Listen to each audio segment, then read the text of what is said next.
Earth was nothing but a myth, and the distant colony they were heading toward was little more than a promise passed down through generations. But lately, something felt wrong. It began subtly, so subtly that no one noticed at first. A tool missing from a workstation, a vent cover dislodged without explanation, a distant rhythmic sound in the lower decks, like the ship itself was groaning in its sleep. People shrugged it off. The Eon horizon was ancient, and with age came malfunctions, shifts in pressure, harmless noises in the dark. Then the first man disappeared. His name was Owen Lark, a maintenance worker assigned to the ship's environmental systems. He'd reported for duty at 2300 hours as scheduled, but never returned to his quarters. At first, his absence wasn't alarming. Maybe he'd fallen asleep at his station, or maybe he'd decided to blow off steam in the recreational halls. But by the next morning, his supervisor filed a report. Lark was gone. Not just missing. Gone. His locator chip was offline. No one had seen him.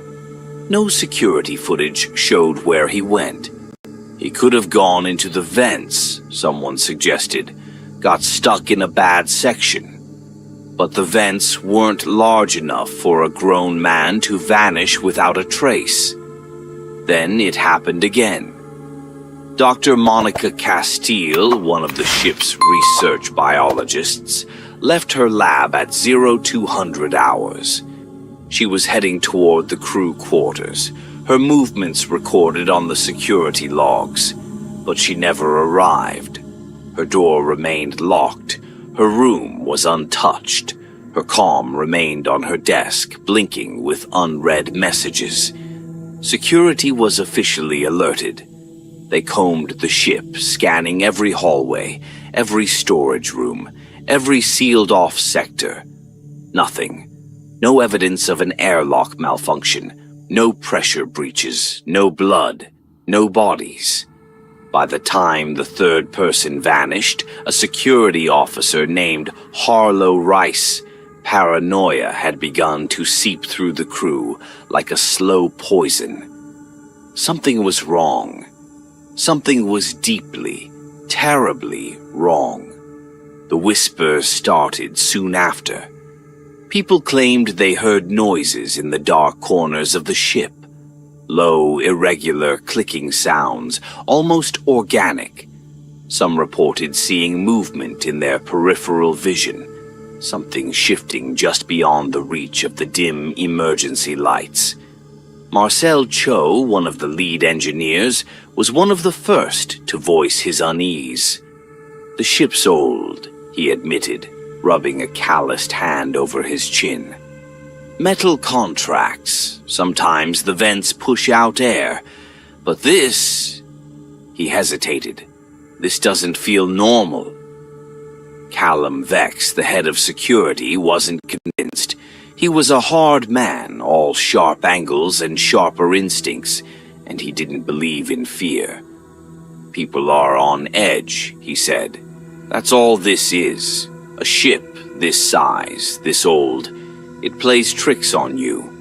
We'll find the missing." But they didn't. And then came the bodies. It was a technician who found them.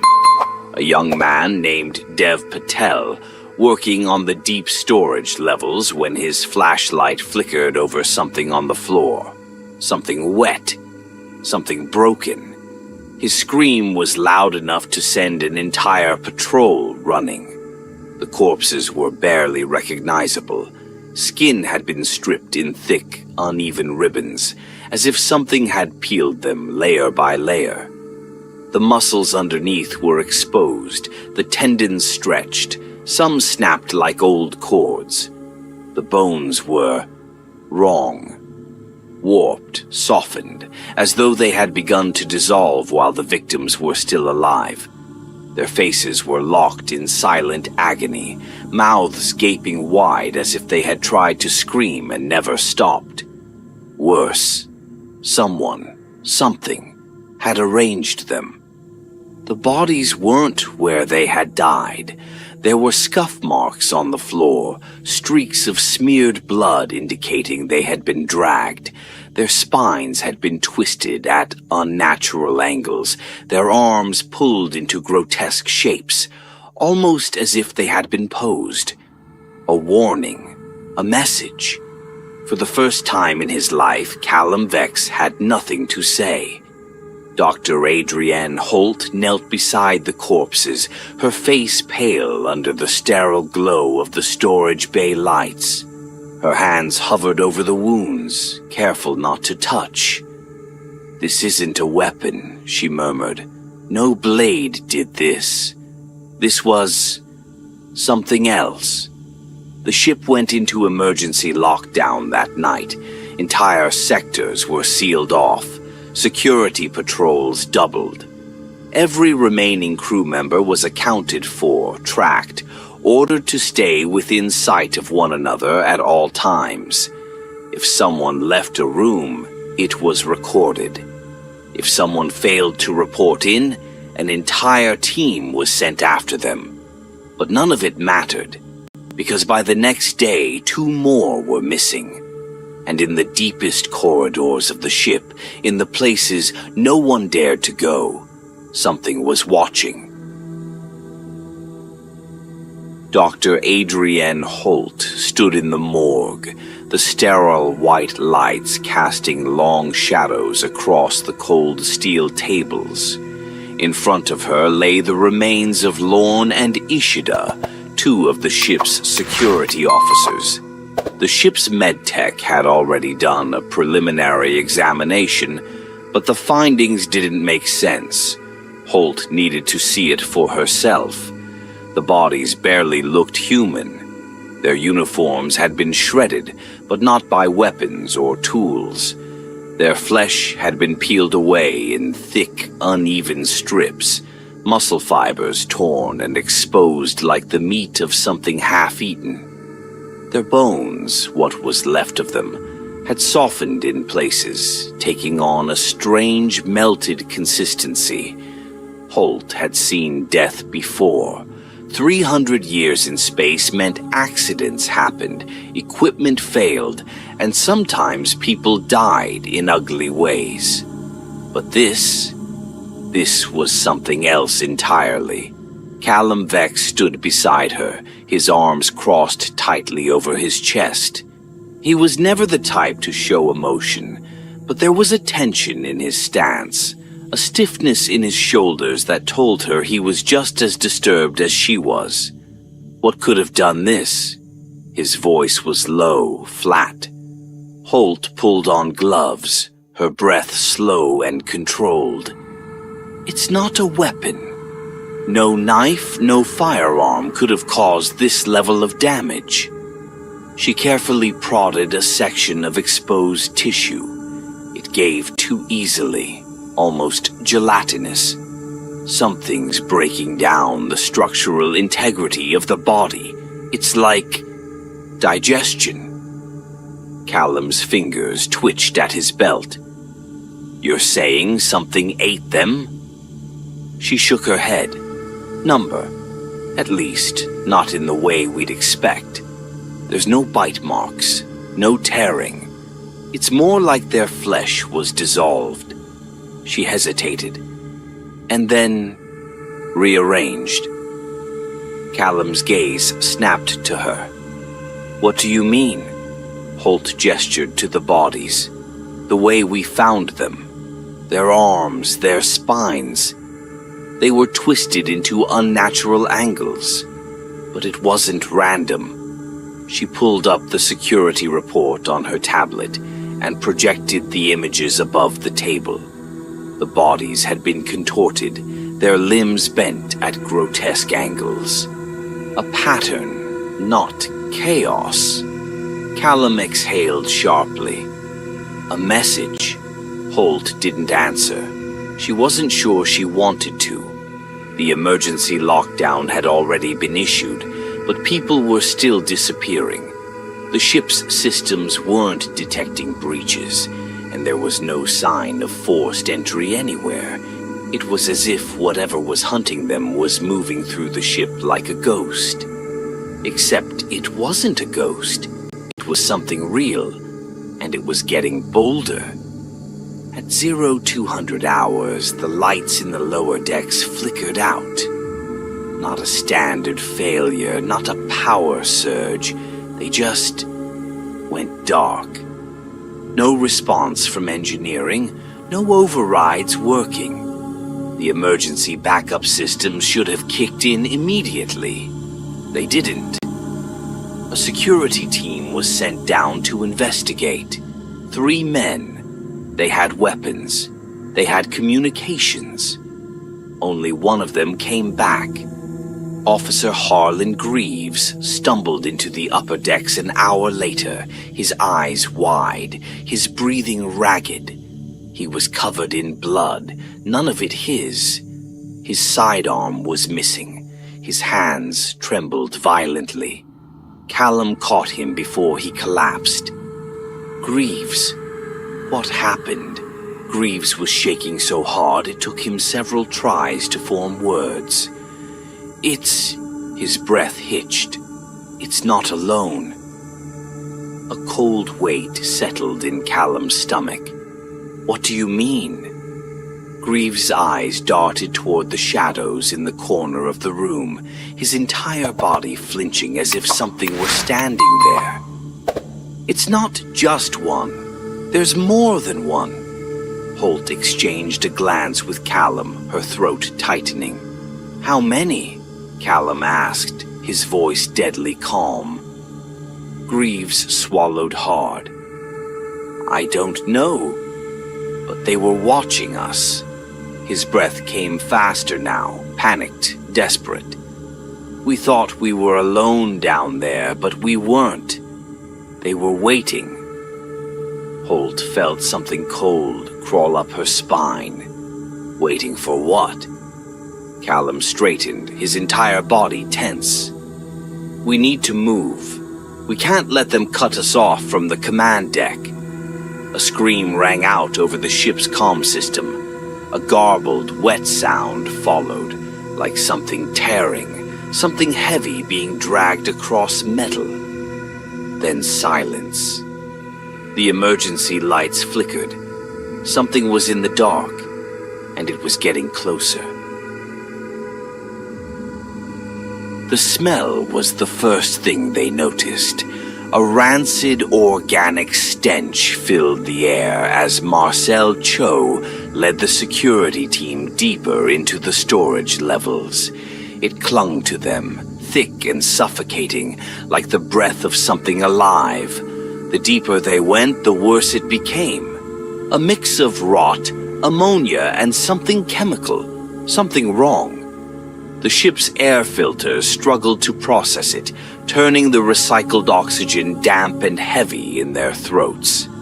Jesus, muttered Callum Vex, his pulse hammering in his neck. What the hell is that? No one answered. The lower decks of Eon Horizon had been abandoned for years, their hallways left unlit and empty, a labyrinth of forgotten machinery and unused storage. They were places few ventured willingly, places where light failed, where shadows stretched unnaturally long. Now the walls dripped. Marcel knelt, running his scanner over the floor. The results came back garbled. Error messages flashing across the screen in a language that made no sense. He cursed, shaking the device. His gloves came away damp. A thick, viscous substance clung to the metal plating beneath them, clear at first glance, but shifting in the dim light with an iridescent sheen. "This isn't coolant," he said, voice tight. "It's biological." Holt crouched beside him, brushing her fingers over the surface. The substance was warm. It pulsed faintly, as though reacting to touch. Her stomach twisted. "It's alive," she murmured. Callum tensed his grip on his rifle. Stay close." They pushed forward, flashlights flickering against the walls. The deeper they went, the worse the corrosion became. Metal that had once been solid now sagged inward, warping under some unseen force. Then they found the first body. It was suspended from the ceiling, barely recognizable as human. Stripped of clothing, the flesh had been split open along the torso, exposing organs that had begun to fuse with the structure around it. Strands of muscle and tissue stretched like webbing, binding the body to the metal, keeping it upright.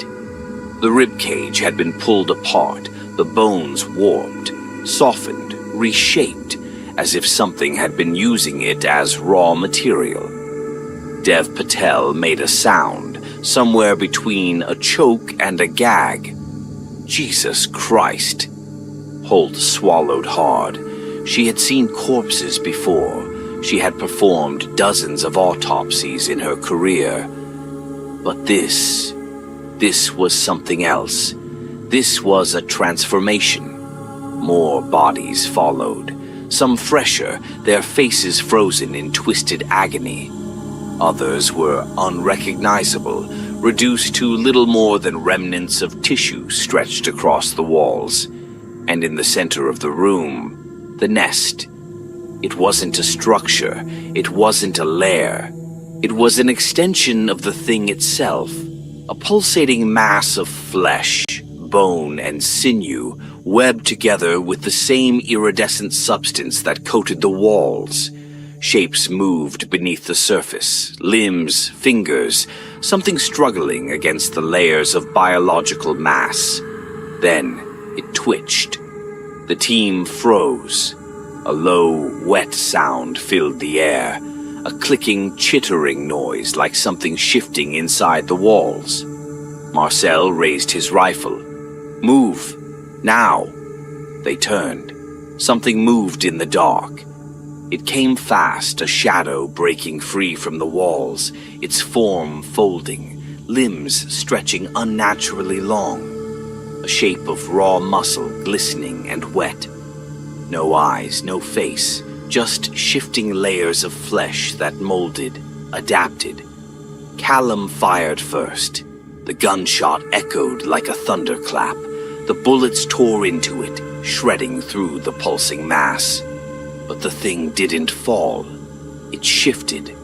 The wounds closed almost as quickly as they had formed, the flesh rippling, reshaping. Then it lunged. Dev screamed as it wrapped around him, his body twisting as the thing pulled. Bones cracked. His scream cut short. Then there was nothing but wet, tearing sounds. The team ran. The hallway behind them filled with movement. Something slithering, something crawling. The walls pulsed in response, the entire structure reacting to the presence of the thing. "This way," Holt yelled, barely dodging a fleshy tendril that shot out from the ceiling.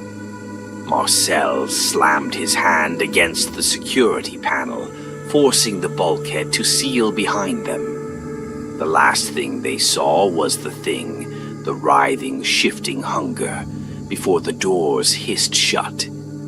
Silence, then a single rhythmic click. From the other side of the door, the creature waited. The emergency lights flickered, casting long, stuttering shadows against the steel corridors of Eon Horizon. Blood smeared the walls in dark, wet streaks. The sound of heavy breathing filled Adrienne Holt's ears, but she couldn't tell if it was her own or something else, something closer. She ran. Her boots slammed against the floor, slipping on the slick remains of the people who had been alive only hours ago. A smear of viscera, a hand still twitching without its owner. Her pulse was deafening. The thing had torn through the crew like paper. Bullets had barely slowed it. Fire had only enraged it. The others were dead, Marcel, Callum, Ishida, the rest. They had screamed as it pulled them apart, limbs twisting at impossible angles before vanishing into its shifting mass of sinew and hunger. Adrienne had seen it up close. It wasn't a single creature. It was a colony, a hive of living, writhing flesh that pulsed and shuddered as it adapted to the ship, to them. It had been watching them for generations, learning their movements, their weaknesses. Now it hunted without hesitation, moving faster, thinking faster. She could still hear it, the sound of wet, dragging limbs against metal, the clicking, rhythmic, methodical. It was tasting the air, following her scent. The airlock was close. If she could reach it, if she could trap it, a sharp, sickening crack came from behind her. Adrienne risked a glance over her shoulder. The corridor was empty, the dim lights barely illuminating the dark pools of blood left in its wake. But she knew better. It was there. It was always there. The bulkhead doors loomed ahead, half-sealed from an earlier lockdown attempt. She pushed forward, her hands shaking as she slammed the control panel. Nothing. Her stomach twisted. The system was locked, probably a fail-safe after the last security breach. The thing had been moving through the ship's infrastructure, slipping through vents, ducts, using spaces too small for anything human. Adrienne gritted her teeth and forced herself to think. The airlock was pressure-sealed, but if she could override the manual release... A wet, clicking breath. She froze. It was behind her. A low, guttural chittering echoed through the hall. Adrienne turned slowly, her fingers curling around the handle of the utility blade strapped to her belt. A pathetic weapon, but better than nothing. The darkness in the corridor seemed to shift, the shadows thickening, folding inward. Then it stepped into the dim light. Her breath hitched. It had changed again. No longer a shifting mass, it had taken a shape, a mockery of the human form, stretched limbs, skin translucent in places where its inner organs pulsed and writhed beneath. It had no eyes, no features except for the vertical slit of a mouth running down its chest, lined with jagged, shifting cartilage that pulsed open and shut, tasting the air. It was learning. It was becoming. Adrienne took a slow step back. It mirrored her. She gripped the knife tighter, swallowing against the bile rising in her throat. "You're not supposed to be here," she whispered. Her voice was hoarse, raw from the screams she had already wasted. The thing tilted its head, or what could have been its head, studying her. The sound it made was wet, guttural, somewhere between a sigh and a growl. Then it lunged. Adrienne twisted, barely dodging as its elongated fingers, too many of them, slick with some gelatinous secretion, clawed at her shoulder. She felt the sting as its touch burned through the fabric of her suit, flesh sizzling beneath. She screamed. Adrenaline surged through her as she drove the knife forward, straight into its torso. The blade sunk deep, too deep. There was no resistance, just the sensation of slicing through something viscous, shifting. The creature shuddered, but instead of recoiling, it pulled her in, its body swallowing the knife, absorbing it. Then it opened its mouth.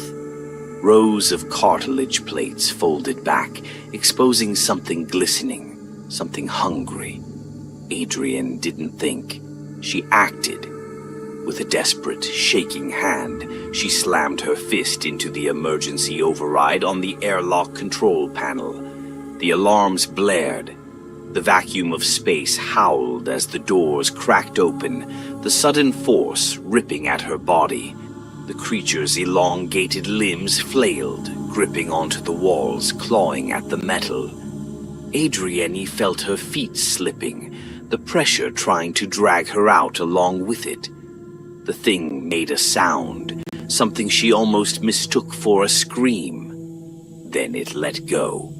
The vacuum yanked it from the corridor, its form twisting, warping as it was ripped away. It didn't thrash like a dying creature. It didn't convulse. It simply unfolded, its body shifting one last time as it disappeared into the black. Silence. Adrienne collapsed, her chest heaving. The emergency locks engaged, sealing the ship once more. She lay there for a long time, staring up at the dim, flickering lights. It was over. She had won. But the thought didn't comfort her, because as she stared out the small viewport near the airlock, out into the void, she saw something. A shape, distant, moving. She felt her breath hitch. Predators didn't hunt alone, and in the endless black of space, something else was watching. The dust never settled here. It hung in the air like a frozen mist, fine particles suspended in the weak gravity, catching the dim light of the twin suns. There was no wind to carry it, no breath of movement beyond the slow vibration of the ground beneath their boots. It was as if the planet itself was holding its breath, watching. Commander Raynor crouched low behind a jagged ridge of rock, scanning the ruins of what had once been humanity's last outpost. The Promethean colony, their final refuge on this desolate world, had been wiped from existence. No distress beacon had been sent, no emergency signal, nothing but silence. And now, standing amidst the ruins, Raynor knew why. The barricades had been torn apart, not by explosives, not by weapons, but by force. Massive gouges had been carved into the reinforced metal, as if something had clawed through it. The prefabricated buildings had been flattened, their walls torn into ribbons. Solar panels lay shattered in the dirt, reflecting the suns in warped shards of glass. And the comms tower, their only way to call for help, had been reduced to a twisted skeleton of metal, its antennae snapped like brittle twigs. But the worst part wasn't the destruction, it was the absence. No bodies, no signs of a struggle, no bullet casings, no scorch marks from plasma fire. Just remnants, pieces of gear, tattered uniforms, a boot half buried in the dust. And blood. Thick, dark trails of it smeared across the ruins, leading away from the colony, vanishing into the abyss beyond. Raynor exhaled slowly.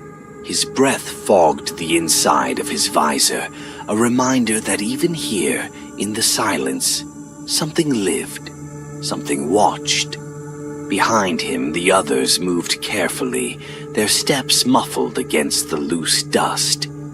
Matteo, their engineer, held his scanner close to his chest, his fingers trembling as he adjusted the settings. The device flickered with static. Then it pulsed red. "Commander," he whispered, his voice barely audible through the comms. "There's something..." A click.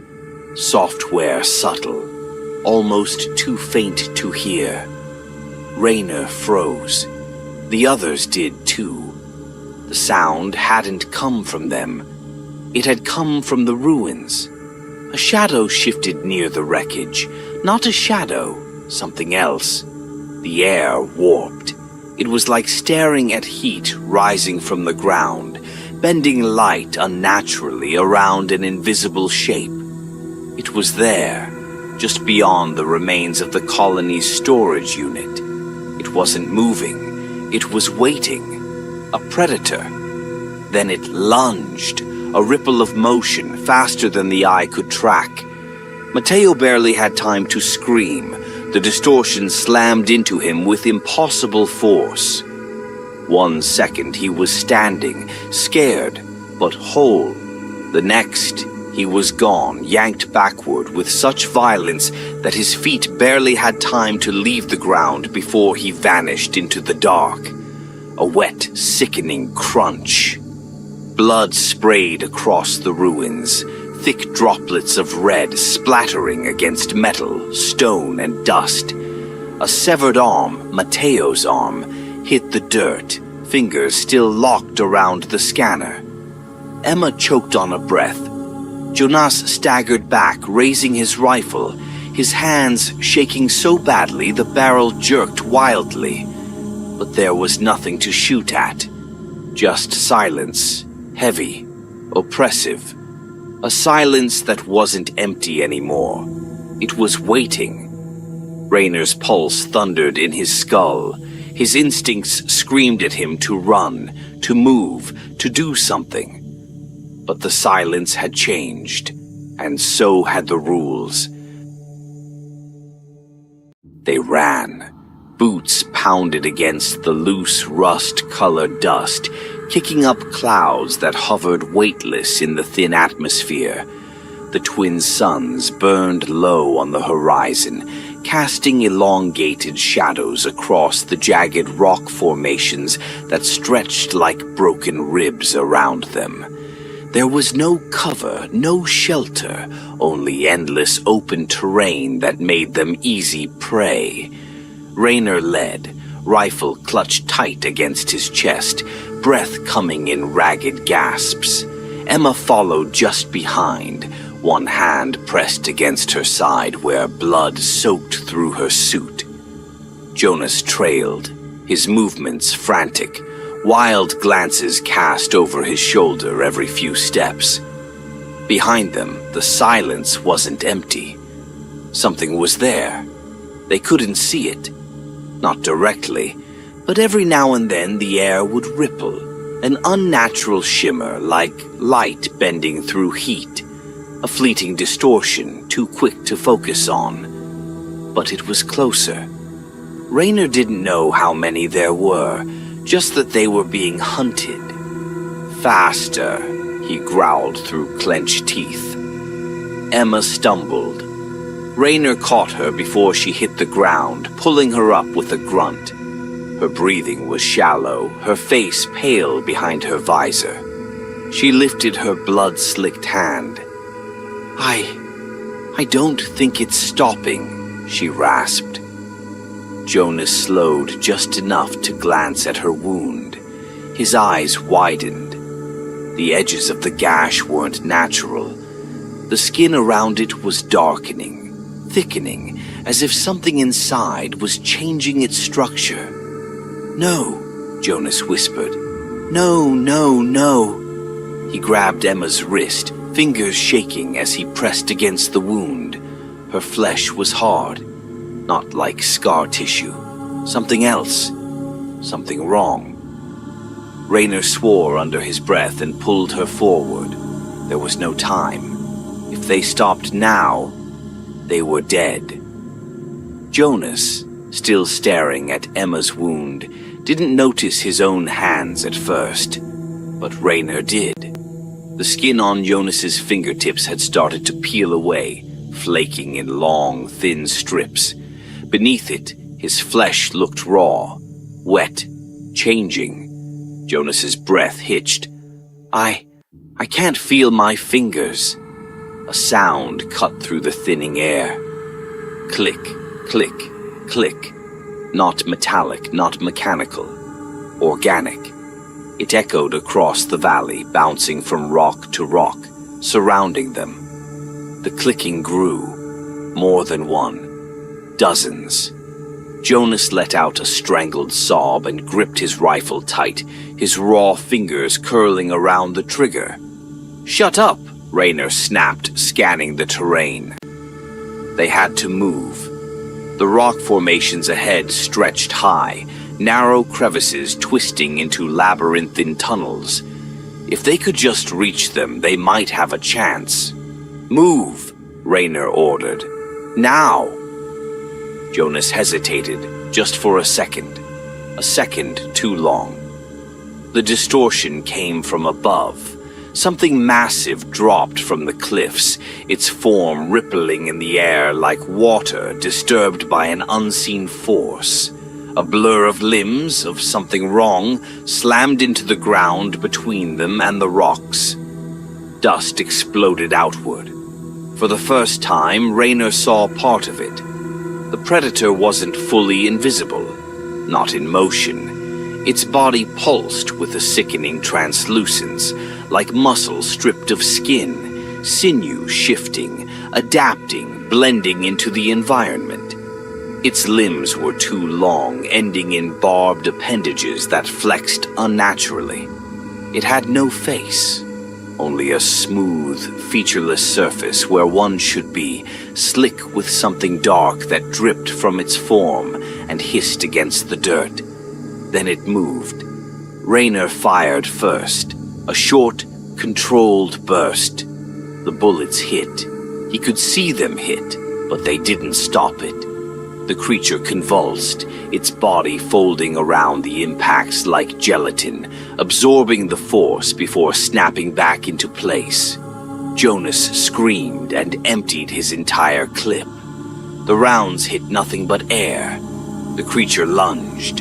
Raynor shoved Emma out of the way and rolled as a blade-like limb slammed into the spot where he'd stood. The force cracked the ground. Jonas wasn't fast enough. The creature lashed out and its claws caught him mid-step. He didn't die right away. The thing grabbed him, its fingers piercing through the gaps in his armor, sinking into his flesh. Jonas convulsed violently, his body seizing up, muscles locking as something spread through him. His skin rippled, darkening, his veins bulging and twisting beneath the surface. His scream turned guttural, wet and unnatural, gurgling as his body betrayed him. Raynor lunged forward. He didn't know what the hell he was doing, but he couldn't just... Jonas's body snapped backward, his bones rearranging. His skull caved inward for a second, just a second, before reforming into something else. His eyes rolled back and his hands twitched spasmodically as the transformation spread. The creature let go. Jonas stood. But it wasn't him anymore. His limbs jerked at odd angles, his breath coming in ragged, inhuman gasps. His fingers elongated, the skin pulling tight as his body began to mirror them. Jonas turned his head towards Raynor, his jaw distending unnaturally. His lips peeled back into something like a grin, but too wide, too wrong. Then he ran, not towards them, towards the cliffs, towards them. "Oh, fuck," Emma rasped. Raynor fired, but Jonas was too fast. His movements were unnatural, inhuman. A blur of contorted limbs as he disappeared into the rocks. The clicking sound returned. It wasn't hunting them anymore. Jonas was one of them now. Raynor grabbed Emma and ran. The cavern walls pulsed, not visibly, not like flesh writhing, but Raynor felt it. A deep, rhythmic vibration beneath his boots, like the slow thrum of a distant heartbeat. Emma's breathing was shallow, her head resting against his shoulder. The wound at her side had stopped bleeding, but not because it had healed. The flesh had thickened, hardening into something that wasn't hers. He didn't know how much time they had left before she stopped being Emma at all. The tunnel stretched ahead, narrow and winding, carved into the rock by something far older than them. There were no signs of life, no skittering insects, no shifting dust, just absolute suffocating silence. And yet, they were not alone. Jonas was gone. taken by the thing he was becoming, and whatever was left of him now moved with them, somewhere in the dark. They hadn't seen him since he disappeared into the cliffs, but Raynor knew he was close, because the clicking sound had never stopped. Software subtle, everywhere. Raynor pressed forward, one arm around Emma's waist, dragging her along as her legs weakened. "I can walk," she whispered, her voice hoarse. He didn't let go. The tunnel sloped downward, and soon the walls changed. The rock became smoother, unnatural in its symmetry. The deeper they went, the more artificial it seemed, not in construction, but in design, as if something had shaped it deliberately. Then the smell hit, thick, organic, a putrid stench of rotting meat and something chemical, something that burned Raynor's throat, even through his suit's filters. Emma gagged, pressing a trembling hand to her mask. "What the hell is that?" Raynor didn't answer, because he saw them. Rows of bodies fused to the walls. At first he thought they were statues, grotesque imitations of the human form, embedded in the cavern's surface. But as he stepped closer, realization curdled in his gut. They weren't statues. They were people. What was left of them, anyway? The flesh of the colonists had merged with the stone, their torsos half submerged, arms stretched outward, mouths frozen in silent screams. Some were intact, eyes wide, still alive but unseeing, their chests rising and falling in shallow, forced breaths. Others had already become something else. Their skin was darkened, hardened, veins thick and black as if their blood had been replaced by something foreign. And then there were the ones that had finished changing. Their forms had lost all traces of humanity.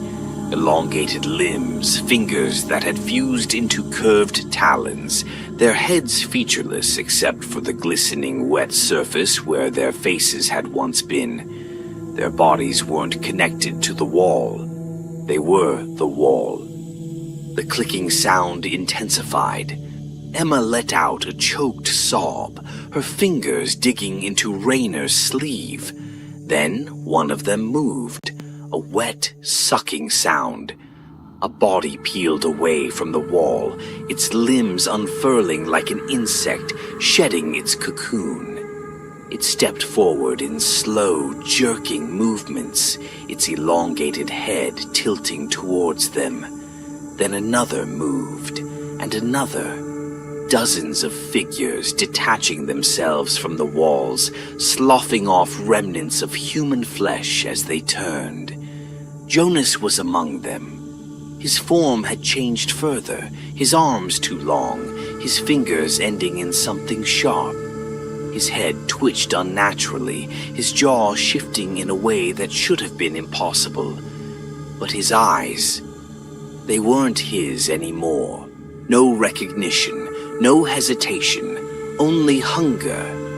Raynor tightened his grip on his rifle, stepping in front of Emma. Then the walls breathed, a deep, guttural exhale that sent dust spiraling through the air. And Raynor realized this wasn't a cave, it wasn't a nest, it was alive. The walls, the tunnels, the entire underground structure. It wasn't just a dwelling for the creatures, it was them. A single, living entity. A hive mind. And they were standing inside it. The first creature lunged. Raynor fired. The gunshot echoed, the bullet tearing into the thing's chest, but it barely staggered. The wound sealed over in seconds, flesh knitting back together with a sickening squelch. They couldn't kill them. Not like this. The clicking sound escalated, rising into a feverish chorus. Dozens, maybe hundreds of them, shifting, waking. The hive had felt the disturbance. and now it was responding. Emma swayed against him, her body trembling. She pressed a hand against her side, and Raynor saw it. Her wound was pulsing. The dark veins beneath her skin had spread, reaching up toward her throat, twisting like roots, like tendrils. She turned to him, eyes wide, terrified. "Raynor," she rasped. Her breath hitched, her pupils dilated, and then she screamed. Emma was slipping away. Raynor could feel it in the way her body shuddered against him, the way her fingers twitched, muscles spasming beneath the skin. The dark veins had spread to her neck now, bulging like something alive was moving beneath them. She wasn't screaming anymore. That was worse. The silence pressed in around them, thick and suffocating, broken only by the rhythmic click, click, click, echoing through the cavern. The creatures were closing in. Raynor could see their distorted forms shifting in the darkness, silhouettes pulsing as they melded with the living walls, appearing and disappearing in unnatural, jagged movements. And Jonas, what was left of Jonas, stood at the front of them all. Raynor barely recognized him anymore. His body had elongated, his limbs stretched thin, his fingers splitting into something that no longer resembled hands. His face was smooth, featureless, his head tilting in that unnerving insect-like way. The last remnants of who he had been were gone, except for the way he moved. Jonas still moved like Jonas, still hesitated for just a fraction of a second before taking another slow step forward. Raynor clenched his jaw. There was no saving him. And there was no saving Emma. Not unless he did something. His gaze flickered around the cavern, searching. He knew they were inside something alive, part of a hive, a singular entity. The walls pulsed with it, the air vibrating with its breath.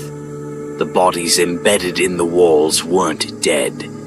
They were being absorbed, digested, transformed. The creatures didn't just kill, they converted. Raynor adjusted his grip on his rifle, his pulse hammering against his skull. He had one chance, one move left. Emma shuddered against him, letting out a broken breath. Her eyes fluttered, unfocused, and when she spoke, her voice was thin. "Leave me." "No, Raynor." Her fingers tightened on his sleeve. "I can feel it." She swallowed hard, her pupils dilating as her breathing hitched. "It's inside me, changing me." His chest ached. "I know." She looked at him, really looked at him, as if memorizing his face. Then her expression hardened. "If you don't stop this," she whispered, "I'll become one of them." Raynor knew that. He'd seen it happen. Emma lifted a trembling hand to her sidearm. It took her 3 tries to unholster it, her fingers uncooperative, stiff. She forced the gun into his palm. "You know what to do." Raynor's grip tightened around the weapon. He couldn't. Not to her. The clicking sound grew louder. Jonas stepped forward. The others followed, moving in eerie, synchronized precision. The walls contracted, closing in like a throat tightening around prey. Raynor made his decision. He turned the gun away from Emma. She blinked, confused. "What are you? I'm not killing you." She exhaled sharply. "Raynor, we don't have time." "I have a plan," he said. "So shut up and help me." He shifted her weight, bracing her against the wall. Her body was weaker now, the infection draining the last of her strength. She was running out of time. So was he. Raynor pulled a thermal grenade from his belt, armed it, then threw it at the wall. The explosion rocked the cavern, sending shockwaves through the living structure. The walls screamed, a deep, guttural howl that vibrated through the floor, through Raynor's bones, through every nerve in his body. The creatures reeled, convulsing violently, their forms flickering in and out of visibility. The hive was connected to them. Hurting it meant hurting them. That was the key. Raynor grabbed Emma, forcing her to her feet. "Move!" She staggered, her body sluggish, but she moved. The creatures twitched, writhing, clicking frantically. Jonas, whatever was left of him, turned his head sharply, as if trying to understand. Then he lunged. Raynor fired. The shot hit center mass, but Jonas barely flinched. His body rippled, absorbing the impact. But he hesitated even for a fraction of a second. That was all Raynor needed. He pulled Emma toward the exit, half carrying her as the hive walls continued to writhe. The explosion had hurt it, but not enough to kill it. He needed something bigger. His mind raced. There had to be something in the wreckage of the colony, some power source, some fuel cell, something he could overload. The creatures recovered quickly. They came after them, faster this time, the clicking turning into a deafening chorus. The exit was just ahead, too far. Raynor made another decision. He shoved Emma forward. She gasped, stumbling.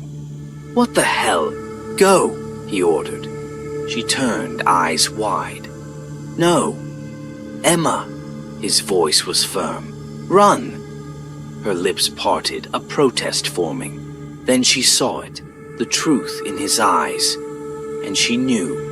Her expression shattered, a mixture of grief, fury, and understanding all at once. But she ran. Raynor turned back. Jonas was right there. And this time, Raynor didn't fire. He pulled the second grenade, arming it. And as Jonas lunged, Raynor grabbed him, held on to him tight, close, then shoved the grenade between them. The last thing he saw was Jonas's featureless face, twisting in recognition. Then everything exploded. The blast tore through the hive. The walls shrieked, splitting apart in massive convulsing ruptures. The creatures thrashed, their bodies contorting, unraveling, dissolving as the core of the hive collapsed in on itself. Emma made it out. Barely. She stumbled onto the surface, gasping for air, the twin suns blinding as they rose over the horizon. Behind her, the entrance to the hive collapsed, sealing the nightmare beneath layers of rock and dust. She fell to her knees, and for the first time since they had landed on this god-forsaken planet, the clicking stopped. The silence returned, but this time, it wasn't watching. This time, it was empty. Emma pressed a shaking hand to her side, to the infection crawling through her veins. Raynor had saved her, but she wasn't saved. Not yet. She took a deep breath, stood, and walked toward the wreckage of the colony, because she had one last move left to make. The Erebus drifted through the void like a silent predator, its hull reflecting the dull crimson glow of the ancient red dwarf. Juno 7 loomed ahead, a world shrouded in thick, rust-colored clouds, its surface obscured by a dense atmosphere that scanners struggled to penetrate. It was a rogue planet, ejected from its original system eons ago, captured by the dying star's gravity. The fact that a human signal was coming from this forgotten rock was impossible, and yet there it was. Commander Rhys Calloway sat rigid in his chair, his fingers drumming against the console. Any life signs? Ensign Oliver Rains adjusted his visor, watching the readouts flicker with interference. Nothing definitive. The signal is coming from the colony's center, but there's something else. Not quite biological, not quite mechanical. It's like... He hesitated. Like the planet itself is pulsing. Rhys frowned. Pulsing? Rains tapped the monitor. Electromagnetic fluctuations, rhythmic, almost like a heartbeat. A heavy silence settled over the cabin. The team had seen their share of anomalies in deep space, but this felt different. Organic, almost deliberate. Dr. Vance Luthen, the ship's xenobiologist, adjusted his glasses and leaned closer to the display. The original settlers disappeared centuries ago. No recorded distress calls, no bodies ever found. If there are survivors down there. He trailed off, glancing at Lieutenant Mara Kessler, their security specialist. Kessler, who had been silent until now, finally spoke. Then we need to find out what's left of them. She checked the charge on her plasma rifle, her expression unreadable. Rhys exhaled, rubbing the bridge of his nose. All right, we go in slow. No splitting up. We assess the situation, confirm the source of the signal, and get the hell back to the Erebus. The ship descended through the thick atmosphere, buffeted by turbulent winds. The external cameras flickered, struggling to maintain a clear feed. Then, as if passing through a barrier, the interference ceased. The landscape below stretched out in eerie clarity. The colony. It had been massive once, spanning miles across the planet's surface. The skeletal remains of domes, research stations, and towering structures jutted out from the red soil like broken teeth. Most of it had collapsed in on itself, the metal corroded by time and exposure. But at the heart of it all, one structure remained intact. A tower, dark and jagged, its surface marked with deep scars that didn't look like erosion. The ship's searchlights swept over the ruins. No movement, no signs of life. And yet Rhys felt something watching them. Landing site locked, Rains announced, bringing the Erebus down onto the surface with a metallic groan. The ship's landing gear sank slightly into the iron-rich dirt, which was oddly soft beneath them. The crew suited up, oxygen levels barely sufficient for unassisted breathing. As the hatch depressurized, a deep, unnatural silence greeted them. No wind, no shifting of dust, no echoes. Kessler was the first to step out, weapon raised. Nothing moving, she reported, scanning the perimeter. Luthen knelt, running his gloved fingers through the soil. Too soft. This planet shouldn't have organic decomposition, yet this feels pliable. Rhys ignored the gnawing unease in his gut. Let's move. The signal's coming from that tower. They advanced through the ruins, their footsteps unnervingly muffled. Structures that should have crumbled to dust still stood, warped and twisted as though something had melted them and let them solidify again. The closer they got to the tower, the more the unease grew. Then they heard it. A sound, low and rhythmic, almost imperceptible. A whisper carried through the dead air. A heartbeat. No one spoke. No one had to. They had all heard it, and it was coming from beneath their feet. The tower's entrance loomed before them, a jagged maw of darkness swallowing the dim light of their headlamps. The exterior metal, blackened and rough, bore deep gouges, marks that looked less like battle damage and more like something had grown through it, warping the structure from the inside. Kessler ran a gloved hand along the surface. This isn't just decay, it's changed. Reese exhaled. Stay close. Weapons ready. They stepped inside. The air was thick and stale, tinged with an unidentifiable scent. Not rot, not metal, but something humid and organic. The interior walls bore strange etchings, carved deep as though with clawed hands. The symbols weren't alien, not entirely. Some letters looked almost human, but warped, twisted into forms that didn't belong in any known language. Someone wrote this, Luthen murmured, brushing his fingers across the carvings. They were trying to say something.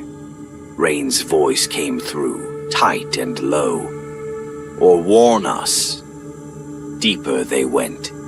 The silence was worse here, pressing in around them like something alive. The structure felt abandoned, yet not empty. The sensation of being watched had settled into their bones. Then came the first sound, a soft, whispering shuffle. Kessler spun, rifle up. The shadows shifted ahead, something moving just beyond the reach of their lights. A figure emerged from the darkness. At first glance, it looked human, tall and thin, its skin pale as wax. It moved with an eerie fluidity, limbs slightly too long, shoulders sloping forward unnaturally. Its eyes, large, luminous, with no discernible iris, reflected the light in a way that sent ice down Reese's spine. More appeared behind it. 12, 24, silent, watching. One stepped forward, a woman draped in worn, tattered synth leather robes. Her lips parted, and when she spoke, the voice that came out was too smooth, too resonant, as if it carried an echo of something deeper. "You are from the homeworld." Reese held his ground, ignoring the way the hair on his arms prickled beneath his suit. "Earth," he corrected. "We thought this colony was lost." The woman's face didn't change, but something shifted in her posture. "Lost," she repeated, as if tasting the word. "Number, banished." Luthen exchanged a glance with Reese before stepping forward, carefully neutral. "What happened here?" The woman, Lysara, she called herself, tilted her head slightly, her luminous gaze unreadable. "Come, you must see." They followed. What choice did they have? The figures around them moved as one, steps eerily synchronized, leading them deeper into the tower. The interior corridors sloped downward, revealing vast chambers filled with relics of the past, rusted tools, broken screens displaying long-dead code, remnants of a civilization that should have been dust. But then the walls changed. The smooth black metal gave way to something different, a texture that shouldn't exist in a structure. It looked like flesh, a dark, fibrous tissue, pulsing faintly, veins threading through its surface like branching roots. The structures around them were no longer entirely metal, no longer entirely dead. Reese stopped walking. "What is this?" Lysara turned, and for the first time her lips curved into something almost like a smile. "The planet is alive." A deep, distant thrum vibrated through the walls, through the floor beneath their feet. The rhythmic pulse they had heard outside was stronger here, closer, more insistent. "It remembers," Lysara said softly. Rains took a step back, his breathing uneven. "This isn't right." Lysara reached up and pulled back the sleeve of her robe. Her arm wasn't entirely human. Beneath her pale skin, something shifted. Muscles moved in ways they shouldn't, rippling as though something was sliding beneath the surface. The fingers of her right hand flexed, then split apart. Not broken, not wounded, but unfurling like the petals of some grotesque living bloom. Thin tendrils of muscle and sinew extended outward, glistening with a dark, viscous fluid. Kessler raised her rifle instinctively. "Jesus Christ!" Lysara didn't react. She simply looked at them with that same unreadable expression, her two bright eyes catching the dim light. "You carry the homeworld in your blood," she said. "But this world, it carries us." Something moved in the darkness behind her, a shifting, sinuous shape. Reese's gut twisted. This wasn't a colony. It was something else, something becoming. The air was thicker down here, not just in pressure, but in something unseen, something that made every breath feel wrong, like inhaling through damp cloth. The corridors of the tower sloped downward, narrowing into tunnels that looked less like architecture and more like arteries. The walls pulsed faintly, dark veins spreading through the strange black alloy, the metal giving way to something softer, something living. Reese forced himself to focus. "We need answers, not theatrics," he muttered, mostly to himself. Lysara, leading the way, didn't slow her pace. "You will understand soon." Luthen was already recording everything, his breathing shallow. "This isn't natural. These structures, they've been altered. It's like the metal has been metabolized into organic matter."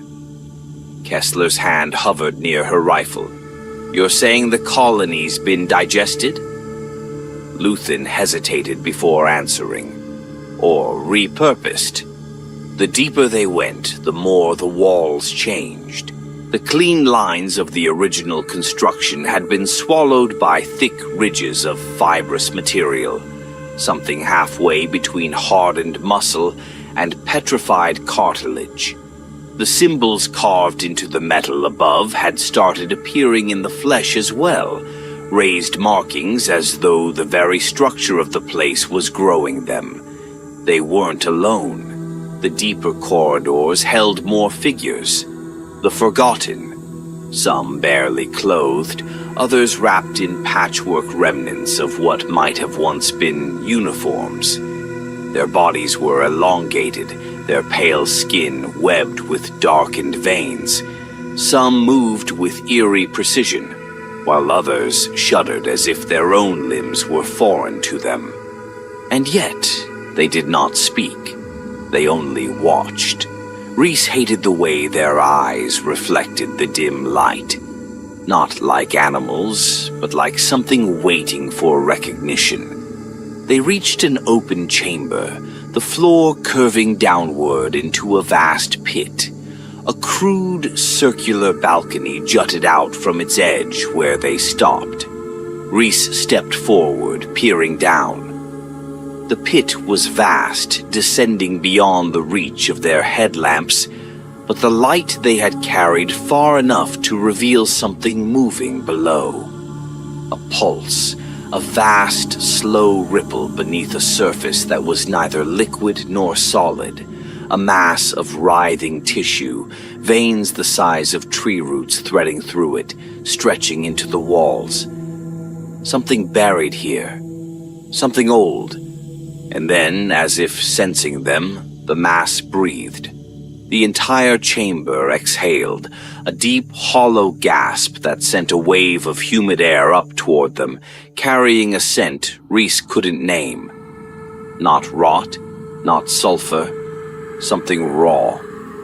Luthen staggered back, his face pale. That's not a structure. Lysara, standing at the edge, looked down as if staring at something holy. It remembers. Rhys turned sharply. What the hell is it? She finally looked at him, and for the first time, he saw something close to emotion in her expression.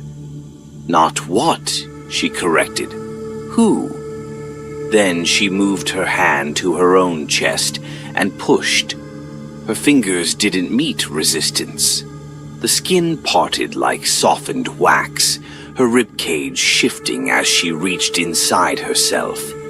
There was no blood, only something dark and wet glistening beneath her pale flesh. She exhaled softly as her fingers slid deeper until she found something and pulled. Her own sternum flexed, widened, bones unfurling like petals. Beneath them, instead of a heart, instead of organs, something else moved. Something that had no place inside a human body. A mass of tissue threaded with small, shifting veins, pulsating in perfect rhythm with the entity below. Kessler swore, raising her rifle.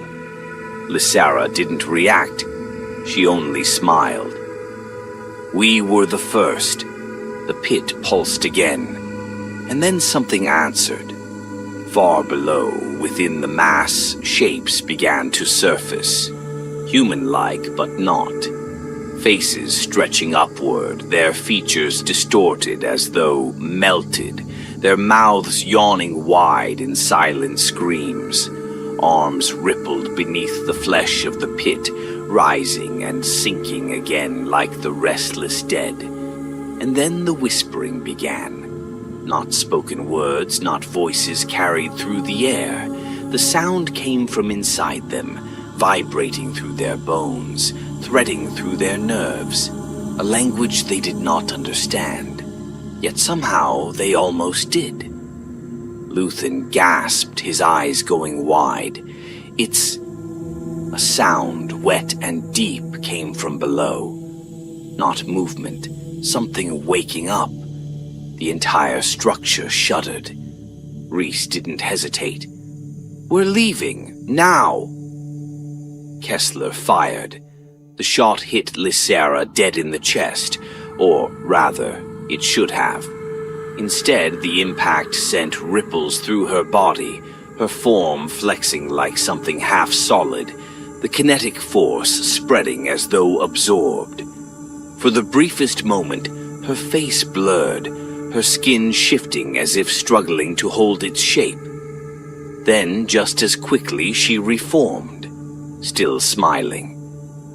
You don't understand, she murmured. You're already part of it. A sickening snap echoed through the chamber. The walls split open, and something began to emerge. The walls split apart like ruptured flesh, peeling back in wet, shuddering layers. Thick strands of darkened tissue stretched and snapped, spilling viscous fluid onto the floor as the corridor behind them transformed into something unrecognizable, something alive. Rhys barely had time to react before the ground beneath them trembled. A deep, resonant sound rippled through the chamber, a breath from the depths below. Then it moved. The pit that had once been still began to rise. It wasn't stone, wasn't metal. It was flesh, a vast undulating mass that churned and convulsed, the tissue sloughing away to reveal them. Bodies, hundreds, thousands, fused together in a grotesque tapestry of limbs and half-formed faces. Their skin, stretched and warped, pulsed as they writhed in silent torment. Eyes blinked open, Mouths twisted in screams that made no sound. The deeper the mass rose, the clearer it became. This wasn't just a grave, this was becoming. Rhys staggered back, every nerve in his body screaming for him to run, but there was nowhere to go. The walls were closing, shifting, as if the entire structure was breathing with it. Kessler grabbed Luthen's arm, dragging him back as the tendrils of the pit slithered toward them. "Move! Move!" Rains was already sprinting, his breath coming in ragged gasps as he fumbled for his communicator. "Erebus! Erebus, come in! We're compromised! We need immediate evac—" The signal died. Static roared through his earpiece, drowning out his words. Lysara stood at the edge of the pit, watching, her luminous eyes reflecting the horror unfolding beneath her. The smile never left her lips. "You feel it, don't you?" she whispered. "The pull, it knows you now." Rhys turned on her, his voice raw. "What the hell is this?" Lysara tilted her head, almost amused. "The first settlers thought they could claim this world. They believed they were pioneers." Her fingers brushed her own arm, the skin beneath it flexing, moving. But they were not the first to be here. It was waiting for them. Rhys felt his stomach twist. This isn't a planet. Lysara's expression darkened, her features subtly shifting. Just for a second, her cheekbones elongating, the edges of her mouth stretching before settling back. "It was never a planet." Luthen's voice was hollow. "Then what is it?" Lysara turned back to the pit, where the mass continued to rise, its shape coalescing into something vast and unspeakable. The bodies that had been trapped within it were no longer merely fused together.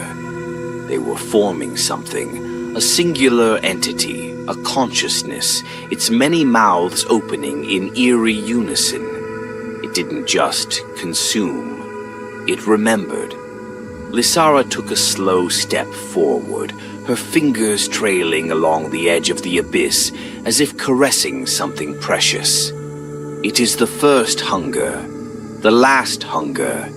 It does not destroy, it takes, it reshapes, and it waits. A voice, thousands of voices, spoke from below. A whisper that was not heard but felt, threading through bone and marrow. "You are part of us." The flesh around them surged. Kessler fired into the mass, the plasma rounds searing through layers of muscle and bone, but the wounds closed almost instantly. The pit rippled in response, the faces along its surface turning all at once, their hollow eyes locking onto her. Then they reached. A wave of arms, impossibly long, shot up from the pit, not grabbing, not attacking, but absorbing. The first touch was almost gentle, a caress against her shoulder before the flesh pulled. She screamed. Rhys lunged, grabbing her wrist, but it was like trying to tear someone from quicksand. The flesh wrapped around her arm, her torso, her legs, pulling her down inch by inch. Her skin paled as the veins beneath it darkened, thick and pulsing with something that was not blood. Her eyes met his. She wasn't screaming anymore. She was changing. A deep crack echoed through the chamber as the structure collapsed, the walls peeling back to reveal the full enormity of what lay beneath. Not a pit, a mouth. It yawned open in layers, each ring of flesh lined with fused bodies, their eyes empty but aware. Luthen fell to his knees, shaking. "This isn't happening," he whispered. Rhys didn't hear him. He was already moving, grabbing Rains by the collar and hauling him toward the corridor, which was rapidly closing behind them. Lysara watched, still smiling as Kessler's form melted into the living mass. Then she turned. "You cannot run," she said softly. But Rhys did. They sprinted through the collapsing corridors, the walls breathing, the floor softening beneath their boots. Rains was sobbing, whispering over and over to himself. Prayers, apologies, nonsense. The Erebus was waiting for them. The ship's exterior had changed. Blackened veins ran across its hull, creeping like a disease. The landing gear had already begun sinking into the pliant ground, as if the planet had been waiting to digest it. Rhys hit the emergency override, the hatch sliding open with an agonizing hiss. The three of them barely made it inside before the doors sealed. Rains collapsed against the bulkhead, gasping, "Get us out!" The ship shook. The ground outside moved. Rhys sprinted to the controls, overriding the takeoff sequence, forcing power into the engines. The ship screamed in protest, its thrusters roaring as it tore itself free from the shifting terrain. The maw below did not reach for them. It watched. As they ascended, the surface of Juno 7 rippled. The colony, the ruins, the history, they were all inside it. And then Lysara, far below, raised her hand. She was smiling. And before the clouds swallowed the view, Rhys saw what had been hidden beneath the surface all along. The planet's true shape. Not a sphere, not a world, but a body. And it was waking up.